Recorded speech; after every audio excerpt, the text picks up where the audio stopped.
Today's guest, let's welcome music legend who has redefined the Telugu film industry with his mesmerizing compositions.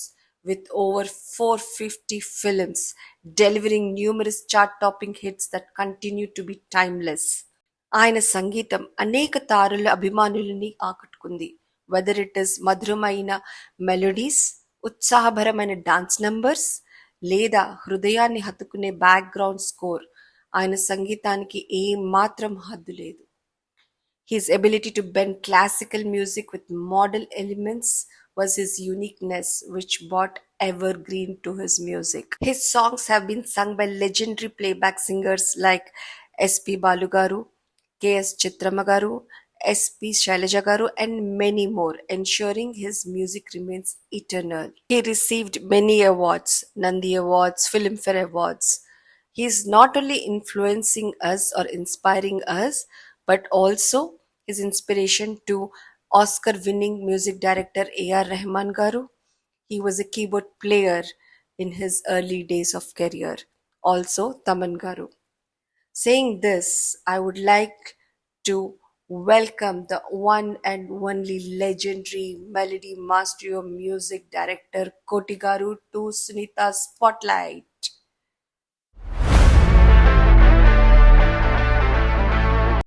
So much Koti garu to joining Sunita Spotlight. Thank you. Thank you so much me time కోసము. So కోటి గారు, I think recent గా మీరు US నుంచి ఇండియాకి వెళ్ళినట్టున్నారు. So ఎలా ఉండింది మీ trip? నేను ఎప్పుడు వచ్చిన యుఎస్ ట్రిప్ సక్సెస్ఫుల్ గా జరుగుతుంది. ఎందుకంటే ఇప్పటికీ నా పాటల్ని, నేను రాజ్ చేసిన పాట రాజ్ కోటి సాంగ్స్ ని ఇప్పటికీ బ్రహ్మరథం పడుతున్నారు. ప్రతి పాట మేము పాడటం కాదు, ఆడియన్సే పాడుతున్నారు టోటల్ గా. ప్రతి షోలో నాకు ఎంత ఎంకరేజ్మెంట్ ఇస్తూ, అంటే ఆ రోజు మేము కష్టపడి చేసాం పాటల్ని, జనరంజకం అవ్వాలని చేసాం. కానీ ఈరోజు ఇక్కడ మన ఆంధ్రాలో, తెలంగాణ కాకుండా ఈవెన్ టోటలీ అక్కడ యుఎస్ లో ప్రతి ప్లేస్ లోను ఎక్కడ షో చేసినా కూడా మంచి రెస్పాన్స్. ప్రతి పాటకి వాళ్ళు ఇచ్చే కరతాల ధ్వనులు కానీ, వాళ్ళు ఆస్వాదించే విధానం కానీ నాకు ఎంతో ఆనందం వేస్తుందమ్మా.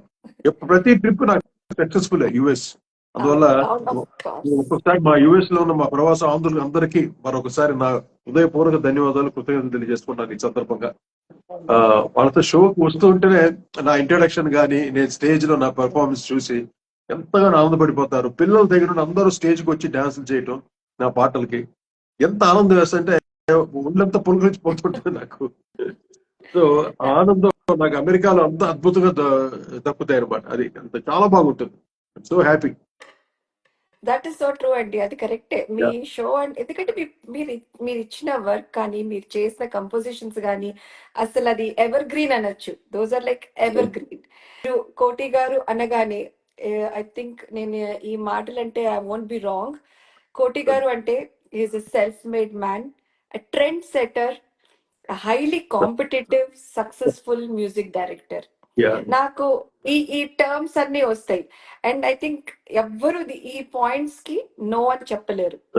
ఎందుకంటున్నానంటే మీరు మీ సొంతంగా, ఐ మీన్ మీ జర్నీ గురించి మీ ద్వారా తెలుసుకుందాము. ఎందుకంటే నేను ఇది ఒక్కొక్క వర్డ్ నేను ఎలాగైతే అంటున్నానో, self made, trend setter, highly competitive, ఈ వర్డ్స్ అన్ని ఇవన్నీ everything is inspiring to us. So దీని గురించి కొంచెం మీ ద్వారా తెలుసుకుంటే మాకు ఇంకా బాగుంటుంది. మాకు మీ గురించి తెలుసు, కానీ మీరు మీ జర్నీ ఇవన్నీ కొంచెం చెప్తే బాగుంటుంది. సెల్ఫ్ మేడ్ ఎందుకు అన్నాను అంటే అది మీరు మీ సొంతంగా ఎలా స్టార్ట్ చేశారో, మీ డ్రమ్స్ వాయించడం కానీ గిటార్ నేర్చుకోవడం. సో మీరు చెప్పండి, అది బాగుంటుంది. దీనికంతా మూలం మా నాన్నగారు సాలూరు రాజేశ్వర గారు, మా అమ్మ సాలూరు రాజేశ్వరి దేవి, వాళ్ళిద్దరు బ్లెస్సింగ్స్. ఎందుకంటే నాన్నగారు ఒక గ్రేటెస్ట్ కంపోజర్ అయిన, ఒక ఐకానిక్, అంటే తెలుగు సంగీతం అంటే సాలూరు రాజేశ్వరరావు పాటలే అన్నట్టు. ఎన్ని పాటలు, ఒకటా రెండా అజరామరమైన పాటలు ఆయన చేసే స్వరపరిచిన పాటలు. ఆయన తనయుడుగా నేను ఆ మాత్రం చేయకపోతే ఇక పండిత పుత్ర సుంట అంటారు. అందువల్ల నా ప్రయత్నం ఇప్పటి వరకు నేను ప్రయత్నిస్తూనే ఉన్నాను మంచి మ్యూజిక్ చేయడానికి. ఒక అంటే ప్రపంచ స్థాయిలో చేయాలి నా కోరిక. తెలుగు మ్యూజిక్ ని ప్రపంచ స్థాయికి తీసుకెళ్ళాలి. నేను రాజ్ అలా స్టార్ట్ చేసాం మా కెరీర్. ఉమ్, కానీ దేనికన్నా టైం కదా. ఆ సందర్భంలో ఆ రోజుల్లో డైరెక్టర్స్ వాళ్ళంతా మేకర్స్ కానీ అంత అంత మెచ్యూర్డ్ లేదు. మేము బాగా మెచ్యూర్డ్ అనమాట. నేను రాజ్ అవును ఇద్దరు మేము almost all we are equal to Hollywood standard kind of musics మేము ఆ రోజుల్లోనే చేశారు. చేసేవాళ్ళం. అవును అది అందుకే ట్రెండ్ ఇదంతా సెట్టర్. Yes yes exactly. నేను ధైర్యంగా చెప్పగలను వీఆర్ ద ట్రెండ్ సెటర్స్. ఎందుకంటే ఒక టైంలో నాన్నగారు, పెండ్యాల గారు, అలాగే అవును సుశీల దక్షిణామూర్తి గారు, ఆది నారాయణ వాళ్ళందరూ, కేవి మహాదేవన్ గారు ఉమ్, అంతవరకు, అంటే సారీ నాన్నగారు వరకు ఒక ట్రెండ్ అయిపోయింది. ఉమ్, మోర్ క్లాసిక్స్ అంతా రాగా బేస్డ్ సాంగ్స్ అన్ని ప్యూర్ మ్యూజికల్ అన్నమాట. అవును ఎప్పుడైతే కేవి మహాదేవన్ గారు వచ్చి ఆ ట్రెండ్ ని మార్చారు ఆయన. ఆ, ఎలా మార్చారంటే అన్ని జానపదంతో, సింపుల్ వర్డ్స్ తోటి, సింపుల్ ట్యూన్స్, ఫోక్. ఆయన కూడా మహా విద్వాంసుడు కేవి మహాదేవన్ గారు. అవును కానీ ఆయన ఒక ట్రెండ్ క్రియేట్ చేశారు ఆయన కూడా. ఉమ్, వచ్చి ఇప్పుడు ఇది గోదావరి గట్టు ఉంది, ఈ పాటలన్నీ ఇప్పుడు మూగ మనసులు గాని, దసరా బుల్లోడు గాని, బంగారు బాబు గాని, ఎటువంటి పాటలు, అవును ప్రేమ్ నగర్ గాని, sensational musical music trend setter actually K V Mahadevan గారు. ఆ అది తర్వాత కరెక్ట్. ఆ తర్వాత ఆల్మోస్ట్ ఆ ట్రెండ్ తోటే మా గురువు గారు చక్రవర్తి గారు, ఆయన ఒక 19 ఏళ్ళు కంప్లీట్ ఏకదాటిగా ఏకఛత్ర దర్శనం చేశాడు ఆయన మా గురువు గారు. అవును అవును చేసిన తర్వాత చక్రవర్తి గారు చేస్తున్న టైంలో అప్పుడు ఇళయరాజా వచ్చాడు. ఆయన వచ్చాడు తమిళ నుండి తెలుగులో సినిమాలు చేయటం, ఒక న్యూ ఫ్లేవర్ ఇచ్చాడు. అవును ఇళయరాజా ఇచ్చేసరికి అప్పుడు చక్రవర్తి గారికి కొంచెం బ్యాక్ అవుతున్నాడు ఆయన. మేమందరం అయితే పనిచేసేవాళ్ళం. నేను రాజు, కృష్ణ చక్ర, అందరు మా బ్రదర్స్ అందరూ చక్రవర్తి గారి దగ్గర మేమంతా ఒక టీం అనమాట అక్కడ. అటువంటిది సరే అప్పుడు కరెక్ట్ గా రాజుకి ఛాన్స్ వచ్చింది అనమాట. నేను రాజు ఇద్దరు కలిసి వర్క్ చేసేవాళ్ళం చక్రవర్తి గారి దగ్గర. అంటే నేను ముందే జాయిన్ అయిపోయాను ఒక 3-4-5 years బ్యాక్. తర్వాత రాజు గారు జాయిన్ అయ్యారు అనమాట. మేము ఇద్దరు ఒకే ఏరియాలో ఉంటాడు. నేను రాజు అంతా మా ఒకే ఏరియాలో పెరిగిన వాళ్ళం మేము. అలాగే మేము అక్కడ కూడా ఫ్రెండ్స్ అవ్వటం. రాజు ఏంటి మా నాన్నగారి దగ్గర అసిస్టెంట్ గా చేసి తర్వాత చక్రవర్తి గారి దగ్గర ఆయన మా అన్నయ్య చేర్పించారు చక్రవర్తి గారి దగ్గర. అలా వర్క్ చేస్తాం, ఇద్దరు ప్యాచప్ అయ్యాం. అక్కడ రాజ్కోటిగా మేము స్టార్ట్ చేసాం మా కెరీర్. చేసేసరికి ఏమైంది, అప్పుడు మేము రాటు ఎలక్ట్రానిక్స్ మీద పడ్డాము. అప్పుడే వస్తున్నాయి ఎలక్ట్రానిక్స్ సింథసైజర్స్ అని. ఎలక్ట్రానిక్స్ తర్వాత ఈ సాఫ్ట్వేర్ బేస్డ్ ఇన్స్ట్రుమెంట్, అది ప్రో టూల్స్ అని, లాజిక్ అని, క్యూ బేస్ అని, ఇవన్నీ కంప్యూటర్ సాఫ్ట్వేర్ బేస్డ్ మ్యూజిక్ వచ్చేసింది. ఇప్పుడు మా దగ్గర రెహమాను, హారిస్ జయరాజు, మణి శర్మ, ఈ తమను, వీళ్ళందరూ వర్క్ చేసేవాళ్ళు మా దగ్గర.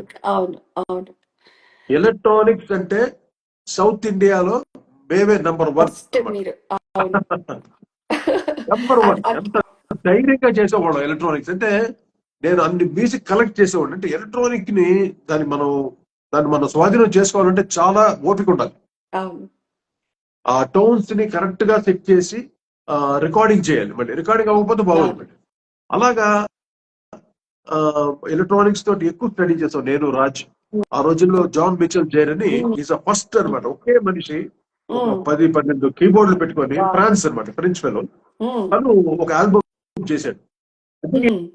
ఇన్స్పిరేషన్ నాకు ఎలక్ట్రానిక్స్ మీద పడ్డానికి మెయిన్ కారణం ఆ ఆల్బమ్ అంటే ఆక్సిజన్ ఆల్బమ్ పేరు. వ్యాంజలిన్స్ ఆయన చారిట్స్ ఆఫ్ ఫైర్ అనే దీని కదా మ్యూజిక్ చేసి ఆస్కార్ అవార్డు విన్నారు నేను. వ్యాంజలిన్స్ ఆయన కూడా ఓన్లీ ఎలక్ట్రానిక్ కీబోర్డ్స్. తర్వాత టాంజరిన్ డ్రీమ్, ఇలాగా ఎలక్ట్రానిక్ బేస్డ్ ఎన్ని తెగ వినేవాడిని అప్పట్లో. విని ఆ టోన్స్ ని ఎలా మనం వాడాలి, మన పాటలకి ఎలా వాడాలి అని అప్పుడు స్టడీ చేసి అదొక గ్రిప్ దొరికిస్తున్నారు. అది తర్వాత రికార్డింగ్ గ్రిప్. అంటే ఆర్కెస్ట్రా రికార్డింగ్ చేయటం కూడా ఒక గ్రిప్. సౌండ్ ఇంజనీర్ కూర్చుంటాడు, ఉన్నా కూడా మన పాట ఏంటి అతను తెలియదు, మనకి ఏ సౌండ్ కావాలో అతను తెలియదు. సో ఎవ్రీథింగ్ కూర్చొని నేనే చేసుకునేవాడిని రికార్డింగ్ అన్ని. మన తగ్గట్టుగా నేనేది మనసులో అనుకుంటున్నానో ఆ సౌండ్ వచ్చేంత వరకు నేను వదిలేవాడిని కాదు. అదే సౌండ్ ఇప్పుడు ఈ రోజు మీరు వింటున్న పాటలన్నీ, ఇప్పుడు అందం హిందోళం గాని, చుమ్మనే తుమ్మెద వేట గాని, స్వాతిలో ముత్యమంత గాని, ఈ ప్రియ రాగాలే, ఇవన్నీ రికార్డింగ్ మీరు చూడండి. అసలు సౌత్ ఇండియాలో ఎవరు టచ్ చేయలేరు. అటువంటి క్వాలిటీ రికార్డింగ్ మేము చేసాం. Huge grandeurness. అవును. అప్పుడు వరకు అన్ని మెలోడియస్ గా, కొంచెం ఫోక్ బేస్డ్ గానీ మెలోడియస్ గా, ఎక్కువ ఎక్కువ క్లాసికల్ ఆర్ మ్యూజికల్ నాలెడ్జ్ తోటి ఉండేది. మీరు వచ్చేటప్పటికి ఒక మోడర్నైజేషన్ అనొచ్చు, maybe with more new trends up to date చేసుకుంటూ అంటే అలా. మ్యూజికల్ నాలెడ్జ్ లేకుండా కాదు మా పాటల్లో. ఎందుకంటే అప్పట్లో మీరు అన్నట్టు మెలడీ ఎక్కువగా ఉండేది, వెరీ సాఫ్ట్ గా, ఒక ఆ, మోడరేట్ మీడియం గా ఉండేది. అవును అటువంటిది అవునవును ఒక గ్రాండియర్నెస్ తెచ్చింది తెచ్చారు. రాజ్కోటి. యా అవునవును. మోడర్నైజేషన్ ట్రెండ్ సెట్ చేశారు మీరు. అంటే యా ఎగ్జిస్టింగ్ దాంతో పాటు మీరు ట్రెండ్ సెట్ చేశారండి. You're like trend setter with all new up to ఎప్పుడైతే డేట్. గ్రాండియర్నెస్ ఇవ్వటం మొదలెట్టామో, ఈవెన్ ఇళయరాజా లాంటి కంపోజర్ కూడా వెనక్కి వెళ్ళిపోయాడు. ఈవెన్ బ్యాక్ అంటే మా సౌండ్, అంటే సౌండ్ తోటి మెయిన్ గా rhythm patterns, grooves, rhythm grooves and the recording quality, presentation of the song, అవును వీటి మీద ఎక్కువ కాన్సన్ట్రేట్ చేశాను నేను. అంటే మెలడీస్ చేయొచ్చు కదా, నేను సాలు రాజు తనయుడుగా, ఆయన అవును టీవీ రాజు గారు కొడుకు ఎన్ని మెలడీస్ చేయొచ్చు, అవునవును ఎన్నో ఇంకా ఎన్నో ఈక్వల్ టు మా నాన్నగారి లెవెల్లో మేము చేయగలం. అవును కానీ ఆఫ్ మేము కోర్స్. ట్రెండ్ అది కాదు, ట్రెండ్ అది అవును కాదు. అవును మోడర్న్ బ్రేక్ డాన్సెస్ వచ్చినాయి, పాప్ డిస్కోస్ వచ్చేసినాయి, అవును. రకరకాల చేంజ్ వచ్చేసింది టోటల్ గా. రైట్ టైం అవన్నీ తీసుకురావడానికి. రైట్ టైం, రైట్ టైం లో ఎగ్జాక్ట్. తీసుకొచ్చారు ఆ టైం, మీరు. అవును ఆ కోసం ఆ టైం వచ్చింది అంతే. అవును. భగవంతుడు మాకు ఆ ఉమ్, ఎరాని అవును ఇచ్చాడు మాకు. అవును అవును. లేకపోతే మోనోటస్ గా ఒక్కటే లాగా ఉండేది, లైక్ దెర్ వాజ్ నథింగ్ కదా, డిఫరెంట్. అదేలాగా చేసుకుని వెళ్తే అన్ని సాఫ్ట్ గా ఆ, చిన్న రిథమ్ బీట్లు అలా వెళ్ళేది పాటలు. మేము వచ్చేసరికి ఒక గ్రాండ్ రిచ్ గా ఉంటుంది పాట. అవును. పాట వినగానే లేచి డాన్స్ చేయాలి అనిపిస్తుంది దట్ పాటలు. Is what is making you stand out కదా. అంటే లైక్ ఇప్పుడు కొట్టి గారి మ్యూజిక్ అంటే ఆబ్వియస్లీ ఆ మోడర్నైజేషన్, ఎంత grandness is making you stand out today also. అది ఉంది. సో ఈ మ్యూజిక్ లో మీకు అన్నిటికంటే బాగా లైక్ ఛాలెంజింగ్ సాంగ్ కంపోజిషన్ కానీ ఏదైనా అనిపించిందా that you want to talk, ఎప్పుడు గుర్తుండిపోయేటట్టుగా? ఛాలెంజింగ్ అంటే ప్రతి పాట ఛాలెంజింగ్ అమ్మా. ఎందుకంటే ఓకే. ప్రతి పాటని కొత్తగా ప్రజెంట్ చేసి ఇస్తేనే ఆడియన్స్ లైక్ చేస్తారు, మా ప్రొడ్యూసర్ సినిమాని ఇస్తారు, మా హీరోలు మాకు సినిమాని ఇస్తారు. కానీ లేకపోతే మేము ఎప్పుడైతే మొదటి ఏమనుకో మా తీసి పక్కన మారేస్తారు. ఇండస్ట్రీలో తారతమ్యాలు ఏముండదు కదా, సక్సెస్, ఓన్లీ సక్సెస్. నేను ఆ విషయంలో చాలా పగడ్బందీగా, నేను గారు రాజు గారు జాగ్రత్తగా ఉండేవాడు. ఎక్కడ పడకుండా ఎప్పుడు పాటని వెరైటీగా చేస్తూ, ఇప్పుడు అవును ఎన్ని పాటలు మీరు చూడొచ్చు, మీరు అన్న ట్రెండ్ సెట్టింగ్. అవును. 500 ప్లస్ కదా. అవునవును 300 ప్లస్. మీరు సోలోగా మీరు చేసింది 300 ప్లస్ సాంగ్స్ కదా. అవును మూవీస్ చేశాను 300. నేను సోలోగా చేశాను, రాజు చేసేది అది కాదు. అది అంటే రాజకోటి మ్యూజిక్ నేను చేసినా కూడా రాజకోటి మ్యూజిక్. అంటే మేమిద్దరు ఒకే సింగిల్ ఒక సోల్ గా వచ్చాము. నాట్ రాజ్కోటి సపరేట్ కాదు, ఒక సోల్ గా వచ్చి పనిచేద్దాం. 10 years వర్క్ చేసాం. సరే తర్వాత ఏదో కాల ప్రభావం వల్ల విడిపోవాల్సి వచ్చింది. కానీ అది కూడా అది ఎందుకు జరిగింది మాకే తెలియదు. దాని గురించి వద్దు ఇప్పుడు. అంటే ఇలాగా మేము బిగినింగ్ నుండి ఏంటంటే మేము వినే మ్యూజిక్ వేరు, మా ట్రెండ్ ఆఫ్ మ్యూజిక్ వేరు, మేము చేసే మ్యూజిక్ స్టైలే వేరు. అటువంటిది మేము ఇంకా అడ్వాన్స్ వెళ్ళిపోతుంటే ఎవరికి అర్థం కావట్లా. అప్పుడు మేము తగ్గి బాగా వెనక్కి వచ్చేసాం. ఎవరికి అర్థం కావట్లేదు అంటే అప్పుడు మేము అక్కడ నుండి మెలడీలు చేయటం మొదలెట్టు. ఇక్కడ ఏ సినిమా అంటే సంసారం నువ్వు సినిమా చేసాం, సోమబాబు గారు జయప్రద గారు. ఆ సినిమాకి ఫస్ట్ ఒక పెద్ద సినిమా మాకు రావటం, ఒక పెద్ద హీరో సినిమా. దానికన్నా ముందు ఇంద్రధనుస్సు ఒక సినిమా చేసాం, రాజశేఖర్ గారు హీరోగా. దానికి రంగారావుని డైరెక్టర్, ఆయన ఫ్రమ్ హైదరాబాద్ అనమాట. ఆయన కుర్రా రంగారావు ఆయన పేరు మొత్తానికి. అయిన మమ్మల్ని మేము చేసి ఎలక్ట్రానిక్ మ్యూజిక్ విని అసలు వీళ్ళు మెలడీలు చేస్తారు, వీళ్ళ దగ్గర చేయించుకోవచ్చు అన్న ధైర్యంతో మా దగ్గరకు వచ్చాడు ఆయన. వచ్చాడు ఫస్ట్ టైం మేము టోటల్ గా రివాల్ట్ అయ్యి, అంటే ఎలక్ట్రానిక్ ఆ రాక్ మ్యూజిక్ దాని నుండి వెనక్కి వచ్చి ఆ ఇంద్రధనుస్సు అనే సినిమాకి ఫుల్ ప్యూర్ మెలడీస్ చేసాం. అక్కడి తన నమ్మకం, మా మీద నమ్మకం, ఇలా వీడు మెలడీస్ కూడా చేయగలరు చేసేసరికి అక్కడ మాకు కూడా ఒక గ్రిప్ దొరికి. బయట ఇండస్ట్రీలో కూడా చాలా బాగా చేస్తున్నారు కుర్రోళ్ళు, చాలా బాగుంది మ్యూజిక్ బాగుంది అనేసి అప్పుడు మాకు రేలంగి నరసింహారావు డైరెక్షన్ లో సంసారం అనే సినిమా, ఓకే. అది శోభన్ బాబు గారు జయప్రద చెప్పారు అవును. జయప్రద గారు. అవును. ఆ సినిమాలో ఫుల్ కుమ్మేసాం అనమాట, మెలడీస్ అనమాట. ఇంకా ట్రెండ్ ఆ, దొరికిపోయింది. అర్థమైంది. అది అయిన తర్వాత నెక్స్ట్ కృష్ణ గారు నా పిలిపే ప్రపంచం అనే సినిమాకి ఆ, ఉమ్, వి చంద్రశేఖర్ రెడ్డి గారు డైరెక్టర్ గారు అయినే తీసుకెళ్లి మమ్మల్ని ఒక ఆయన సొంత బిడ్డలాగా ఉమ్, మా ఇద్దరు నన్ను రాజుని కృష్ణ గారిని ఉమ్, తీసుకెళ్లి ఇంట్రొడ్యూస్ చేసి, కృష్ణ వీళ్ళు చాలా బాగా చేస్తున్నారు సినిమా, ఉమ్, మన మన సినిమా చేద్దాం, తప్పకుండా చేయించండి అన్నారు కృష్ణ గారు. ఉమ్. అప్పుడు నా బిడ్డే ప్రపంచం అనే సినిమాకి కృష్ణ గారి సినిమా ఫస్ట్ మేము చేశాను నేను రాజ్. Okay, okay, okay. ఎప్పుడైతే పద్మాలయ కాంపౌండ్ కి వెళ్ళామో ఉమ్, అక్కడ ఆయన కృష్ణరాజు గారితో ఒక సినిమా ఓకే. తీశారు. అది మలయాళం సినిమా రీమేక్ అనమాట. ఉమ్, ఇది కెప్టెన్ అనే సినిమా ఓకే. మరణ శాసనం అని తీశారు, మరణ శాసనం. ఉమ్, ఉమ్, ఆ సినిమాకి మాకు మ్యూజిక్ ఛాన్స్, అంటే పాటలు లేవు దాంట్లో, ఓన్లీ బ్యాక్గ్రౌండ్ స్కోర్. ఓకే. ఉమ్, ఉమ్. అక్కడ రాజ్కోటి అంటే ఏంటిని సత్తా చూపించేసాం మొత్తం. వావ్. అంటే ఫుల్ బ్యాక్గ్రౌండ్ స్కోర్ బాగా స్కోప్ ఉంది ఆ సినిమాలో. ఆ, అప్పుడు నేను కొత్తగా ఒక ఇన్స్ట్రుమెంట్ కూడా వచ్చింది, ఒక శాంపులర్, ఉమ్, రోలాండ్ కంపెనీది ఓకే. 770 అని శాంపులర్. ఆహా.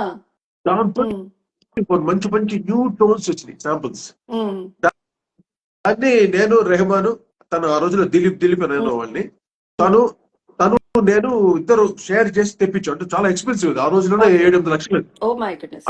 ఉమ్, అటువంటి నేను తెప్పిస్తానంటే వాడు షేర్ చేస్తాడు, రెహమాన్ గారు కూడా. ఉమ్, ఉమ్, అంటే ఇద్దరు షేర్ చేసి ఆ ఇన్స్ట్రుమెంట్ తెప్పించాం. ఉమ్. మొత్తం ఎక్స్పర్ట్ చేసాం ఆ ఒక 770 శాంపులర్ ని మరణ శాసనం అనే బ్యాక్గ్రౌండ్ స్కోర్ కి ఫుల్ గా యూస్ దాన్ని చేశారు. వాడేసరికి వినేవాడికి దెబ్బలు తిరిగిపోయి అసలు. ఇది ఏంటి అది అమ్మ, హాలీవుడ్ మించిన లెవెల్ అంత మంచి పేరు వచ్చింది నాకు రాజుకి. అప్పుడు అవునవునవును. చిరంజీవి గారి బ్రదర్స్ నాగబాబు గారు, పవన్ కళ్యాణ్ వాళ్ళంతా చూసి, అబ్బా వీళ్ళు చాలా అడ్వాన్స్ మ్యూజిక్ చేస్తున్నారు, చాలా బాగుందని అప్పుడు వాళ్ళ చిరంజీవి గారికి వాళ్ళ బ్రదర్ కి చెప్పి, ఉమ్, అన్నారు వాళ్ళు చాలా బాగా చేస్తున్నారు, ఇంక రాజ్కోటి అంట చాలా బాగా చేస్తారు, దాన్ని పెట్టండి అప్పుడు. అంటే అప్పుడు మాకు రవిరాజ పెరిశెట్టి గారు యముడుకు మొగుడు ఏమడు. అనే సినిమా, ముగ్గురు ప్రొడ్యూసర్, సుధాకర్ గారు, నారాయణరావు గారు, హరిప్రసాద్ గారు, ఉమ్, చిరంజీవి గారు ఫ్రెండ్స్ అనమాట. Okay, okay. వాళ్ళు అవును. అందరూ కలిసి మాకు యముడుకు మొగుడు అనే సినిమా ట్రై చేశారు. మాకు వచ్చింది. అప్పుడు మాకు గ్రిప్ దొరికింది. అంటే ఎన్ని సినిమాలు చేసినా ఒక ఉమ్, మెగాస్టార్ అవును. అప్పట్లో సుప్రీం హీరోయిన్, ఉమ్, ఉమ్. మైలేజ్ వేరేగా ఉంటుంది. అవును, చిరంజీవి అవును, గారి that is true. Cinema mileage ఎక్కువ ఉంటుంది, ఫ్యాన్ ఫాలోయింగ్ ఎక్కువ ఉంటుంది. ఉమ్, సో అక్కడ ఏం చేసాం మేము, పాటని కుమ్మి పారేసాం. అవును. అంటే వేరే నో అది లుకింగ్ కరెక్ట్ బ్యాక్ ఇంకా. అంతే. ఇంకా చిరంజీవి గారికి అల్టిమేట్ గా బెస్ట్ మ్యూజిక్ ఇవ్వాలి, ఆయన అన్ని రకాల డాన్సులు చేయాలి అవును. అనే ఉద్దేశంతో నాకు రాజుకి చిరంజీవి గారు అంటే ఒక కార్నర్. అంటే ఇట్స్ వెరీ గుడ్ డాన్సర్, అవును, వెరీ గుడ్ పెర్ఫార్మర్, ఆయన ఫైట్స్ కానీ చాలా అన్ని బ్రహ్మాండంగా ఉంటుంది. అవును. ఎందుకంటే ఎలా? మా గురుగారు చక్రవర్తి గారు ఉన్నప్పుడు నేను ఖైదీ ఈ ఉమ్, సినిమాలన్నీ వర్క్ చేశాను నేను. అవును. పసివాడి ప్రాణం కాదు, ఖైదీ కింద నేను వర్క్ చేశాను గిటారిస్ట్ గా. ఉమ్, ఉమ్, అప్పుడు ఉమ్. అనుకున్నాను చేస్తే ఇటు, నాకు ఎంజీఆర్ గారికి చాలా ఇష్టం తమిళ్లో, ఆ, ఎంజీఆర్ అంటే ఎన్టీఆర్ అవును, గారు. ఎంజిఆర్. ఆ తర్వాత నాకు చిరంజీవి గారు చిరంజీవి సినిమా చేయాలరా ఇప్పుడు నాకు కరెక్ట్ గా అనుకున్నారు. వచ్చేసింది మాకు ఇప్పుడు. తీరింది. అది ఎలా అంటే మీ ఇప్పుడు మీ మ్యూజిక్ తోటి ఇంకా హీరో గాని హీరోయిన్ గాని డాన్స్ వేయాల్సిందే ఆ బీట్స్ తోటి. అంతే, ఏ హీరో అయినా సరే ఆ, చివరికి మా అదే విజయ్ నిర్మ గారు కూడా బ్రేక్ డాన్స్ చేశారు చివరికి. అదే అంటున్నాను. ఆ బీట్స్ ఎలా ఉన్నాయంటే ఇప్పుడు Yeah. కూడా అది లైక్ నేను ఎవర్ గ్రీన్ అన్నాను స్టార్టింగ్ లో, అది అందుకనే. ఎందుకంటే ఇప్పుడు కూడా మేము ఆ సాంగ్స్ పెట్టుకుని we can perform like give a block buster performance ఇప్పుడు కూడా ఆ డాన్సెస్ కానీ అది. సో మీరు అలా అన్నమాట పెద్ద పెద్ద హీరోలు మంచి మంచి స్టెప్స్ వేయించారు మీరు మీ మ్యూజిక్ తోటి ఆ టైంలో. అంటే ఆ బీట్ కి ఆ కొరియోగ్రాఫర్స్ కూడా మంచి కొరియోగ్రాఫర్స్. కొరియోగ్రాఫర్స్. అప్పుడు కూడా నా మ్యూజికే కాదు, నా మ్యూజిక్ తో పాటు నా lyric writers and my orchestra, నాకు ఎప్పుడు 65 పీస్ ఆర్కెస్ట్రా ఉంటుంది, పర్మనెంట్ ఆర్కెస్ట్రా. అంత గ్రాండ్, ప్రతి పాటని నేను మామూలుగా చేయను, అన్ని రిచ్ గా ఉంటుంది దాన్ని. అవునవునవును. అలాగా ప్రతి పాటని అంత గ్రాండ్ గా చేయటం, my orchestra, my lyricist and of course మా సింగర్స్. సింగర్స్ అయితే ఇంకా బాలు గారు నెంబర్ ఆఫ్ సాంగ్స్ ఆయనే పాడాడు. చిత్ర, జానకమ్మ గారు, సుశీలమ్మ గారు, బిగినింగ్ అంతా సుశీలమ్మ గారు పాడారు, జానకమ్మ గారు కూడా పాడారు మాకు. ట్రెండ్స్ మారుతూ మారుతూ వచ్చేసరికి మేము కూడా డిఫరెంట్ వెళ్ళిపోయాం అలాగే. అవును.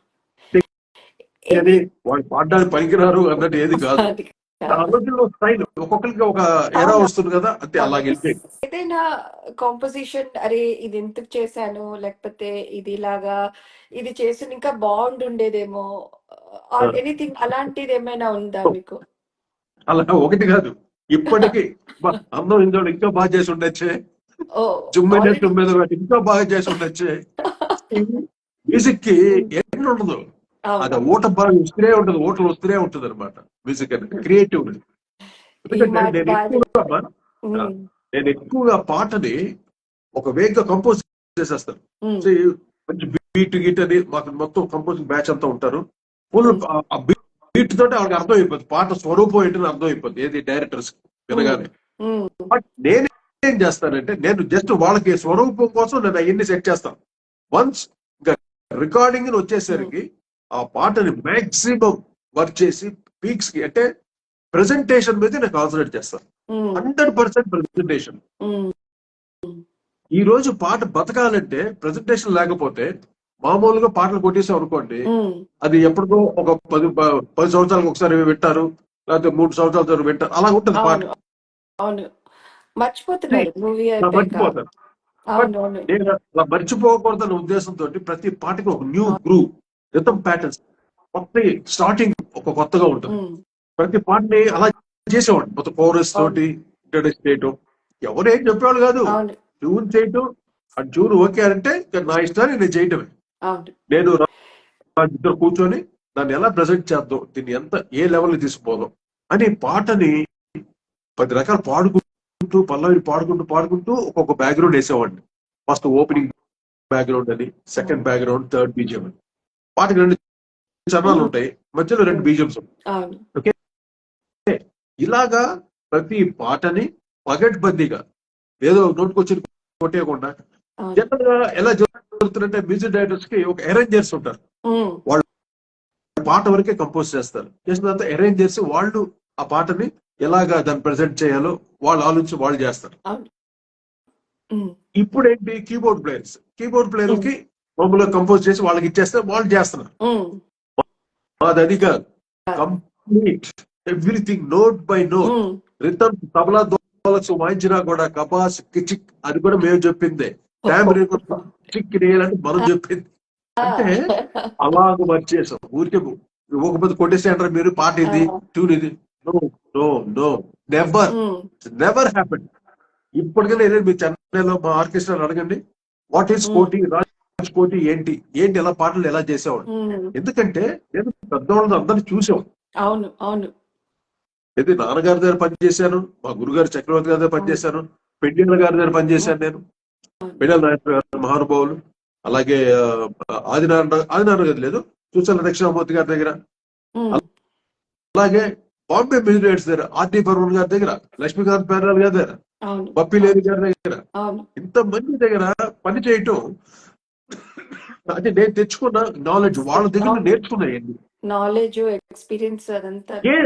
అంటే ఆ ప్రెజెంటేషన్ అనేది చాలా ముఖ్యం పాటకి. ఇప్పుడు ట్యూన్ ఎలా కంపోజ్ చేయొచ్చు నాన్న, ఎలా కంపోజ్ చేస్తాం, ట్యూన్ బయటకు కావాలి. రేపు మీరంతా ఇప్పుడు విన్న పాటలను ఏంటి, నా ట్యూన్ గా వింటే మీకు అర్థం కాదు ట్యూన్. దానికి అన్ని హంగులు కావాలి, వెనకాల background, recording style, stereo paddings, ఇప్పుడైతే సరౌండ్స్, అదేది అట్మాస్ అన్ని వచ్చేసి. ఇప్పుడు ఆ రోజు మేము చేసేసి అన్ని దృష్టిలో పెట్టుకుని చేశాను నేను. ఈ రోజుకి నా పాట సరౌండ్ లేకపోయినా ఆటోమేటిక్ సరౌండ్ వచ్చేస్తుంది. The quality of recording and అన్నమాట. Always I think advance always. కానీ నా స్పీడ్ కి ఎవరు రాలేదు. That's my bad luck. Telugu సినిమాలు నేను చేసి ఒక్క డైరెక్టర్ దగ్గర కూడా నాకు ఆ ఇన్పుట్ రాలేదు. నేనంతా అడ్వాన్స్ గా ఉండేవాడిని. ఇప్పుడు ఒక్కొక్క హీరోలు ఏంటి, వాళ్ళకు ఒక్కొక్క హాలీవుడ్ స్టార్ ని ఫాలో అవుతారుగా. ఒక టామ్ క్రూస్ అనో, ఒక హారిసన్ ఫోర్డ్ అనో, లేకపోతే బ్రూస్ విల్లిస్ అనో, ఎవ్రీబడి ఫాలోస్ హాలీవుడ్ స్టార్స్. ఒక జాన్ విలియమ్స్ అనో, హ్యాన్స్ జిమ్మర్ అనో, టెర్రీ గోల్డ్ స్మిత్ అనో, Alan Silvestri, of course the of greatest course, of course. ఎటువంటి కంపోజర్స్ ఉన్నారు అనుకుని అవును. చేసాం. ఎక్కడ అతకదు అతను. హ్మ్. అలాగా అందుకు రెహమాన్ తిట్టేవాడు మమ్మల్ని. ఆ! వాడే కీబోర్డ్ వాయించేవాడు కదా మదర్. అన్ని హ్మ్. అడ్వాన్స్ మ్యూజిక్ చేసి అరేంజ్మెంట్స్ చేసి అన్ని చేసేసరికి డైరెక్టర్ ప్రొడ్యూసర్ వస్తారు వచ్చి, ఏంటమ్మా మాకు అర్థం కావట్లేదు, వీరేదన్నా చూద్దామా అనేవాడు.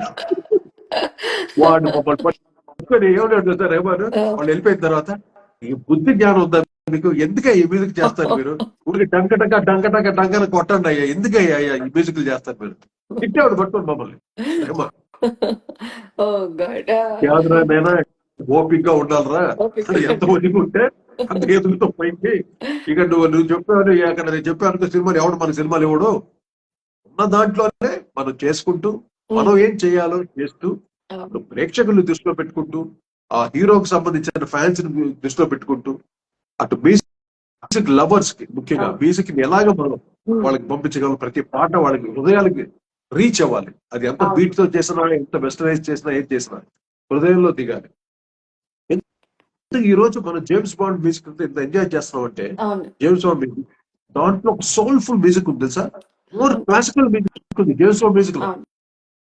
హ్మ్. హ్మ్. వాడు గన్ తోటి రొమాన్స్ చేస్తుంటాడు, గన్ తో షూట్ చేస్తుంటాడు, మొత్తం విలన్ చేస్తుంటే తేజులు ఉంటాయి, కార్ కేసులు ఎన్ని ఉన్నా ఒక మ్యూజిక్ మటుకు music classic class classic. Classic. అందువల్ల అంత హుందాతనం వస్తుంది ఆ సినిమాలకి. జేమ్స్ బాండ్ సినిమా ప్రతి చెడు పాత సినిమాలు, అవును. డాక్టర్ నో వాట్ ఎవర్, అవును. షార్ట్ కంట్రీ చేసిన సినిమాలన్నీ జాన్ బేరీ మ్యూజిక్ ఎంత. ఆ తర్వాత చాలా మంది కంపోజర్స్ చేసినా హ్మ్. కూడా ఆ స్టైల్ అట్టించిపోదు ఎక్కడ. అవును. ఆ అవును. మెలడీ, ఆ సోల్ఫుల్, అది క్లాసిక్, ఆ బేస్ ఉంటూ ఏదైనా చేయొచ్చు. అలాగా మ్యూజిక్ అనేది ఎక్కడ ఆగదు. హ్మ్. ఈరోజు హ్మ్. ఏం చేసి రాజు చేసి నువ్వు ఇంకొకటి చేసి నెక్స్ట్ ఇంకోటి అలా వెళ్తూనే ఉంటుంది మ్యూజిక్. అవును. డిఫరెంట్ డిఫరెంట్ ట్రెండ్స్ వస్తుంది, డిఫరెంట్ డిఫరెంట్ స్టైల్స్ వస్తుంది. That is only created music only. That is true. అది స్టోరీస్ ఎక్కడ తేగలు, సినిమాలు ఎక్కడ స్టోరీస్ తేగలు నువ్వు, అదే హ్మ్. సెంటిమెంట్ అదే డబ్బులు దీన్ని రకరకాలుగా చెప్పాలి. కానీ మ్యూజిక్ మాత్రం ఎవ్రీథింగ్ ఇస్ న్యూ. ఎవ్రీ నువ్వు టైమ్ దాంట్లో ఎప్పటికప్పుడు అన్‌లిమిటెడ్. కొత్త పుడుతూ ఉంటాయి. అన్‌లిమిటెడ్ అది అసల అది దానికి ఏంటి సైలెంట్ ఇదేముండదు. కూడా మ్యూజిక్ తెలుసా, silence also music.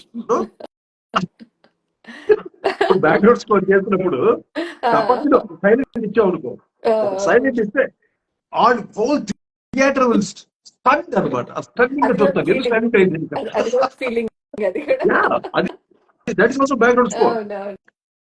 That is అదే ట్రూ. అన్ని పెద్దోళ్ళ ద్వారా మనం నేర్చుకొని ఎన్నో అనుభవాలమ్మా, ఇవన్నీ నేను ఊరికే ఓవర్ నైట్ వచ్చేలేదు. కాదు. అవును. అవును. 100%. నేను రాత్రులు నిద్రపోయేవాడు కాదు, చాలా హ్మ్. వెరీ 2-3 అవర్సే మా నిద్ర. హ్మ్. మళ్ళీ పొద్దున దెబ్బ దెబ్బ దెబ్బ స్నానం చేసి మళ్ళీ బయలుదేరి స్టూడియోకి వెళ్ళిపోవటమే, మళ్ళీ అక్కడ వరకు night. Up oh my god, మా చక్రవర్తి గారి వర్క్ అంటే ఫ్యాక్టరీ వర్క్ లా జరిగేది, ఫ్యాక్టరీ.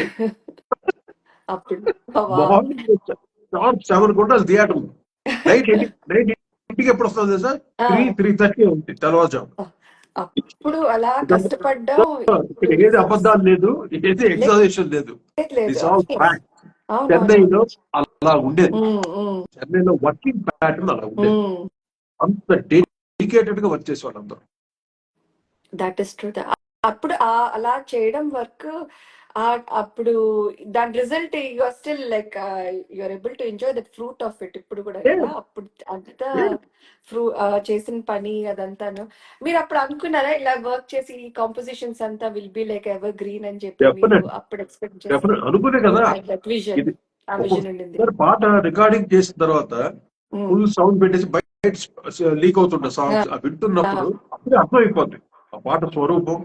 అబ్బా చాలరా దేవుడు మనకి ఇచ్చాడు ఈ రోజు, ఇటువంటి స్వరాలు ఎక్కడి నుంచి వచ్చింది, ఈ జ్ఞానం ఎక్కడి నుంచి వచ్చింది, కేవలం సాధనతో వచ్చింది. అవును. See, ఒక కంపోజర్ అన్న తర్వాత అన్ని రకాల మ్యూజిక్లు వినాలి ఫస్ట్ ఆఫ్ ఆల్. ఉమ్. అదే కాపీ కొట్టడం కాదు, ఆ మ్యూజిక్ వినటం వల్ల అబ్బా, మనం ఎందుకు ఇలా చేయకూడదు ఒక కొత్త కొత్త థాట్స్ వస్తాయి, మోర్ క్రియేటివ్ ఐడియాస్ వస్తాయి అన్నమాట, మోర్ క్రియేటివ్ ఐడియాస్. మీరు ఇప్పుడు మీకు ఇప్పుడు ఉన్న మ్యూజిక్ డైరెక్టర్స్ లో మీలాగా ఎనర్జీ లెవెల్స్ ఉన్నాయి ఆన్ ఈ మ్యూజిక్ అంటే చాలా సక్సెస్ఫుల్ మ్యూజిక్ డైరెక్టర్స్ ఉన్నారు, nothing to say about it.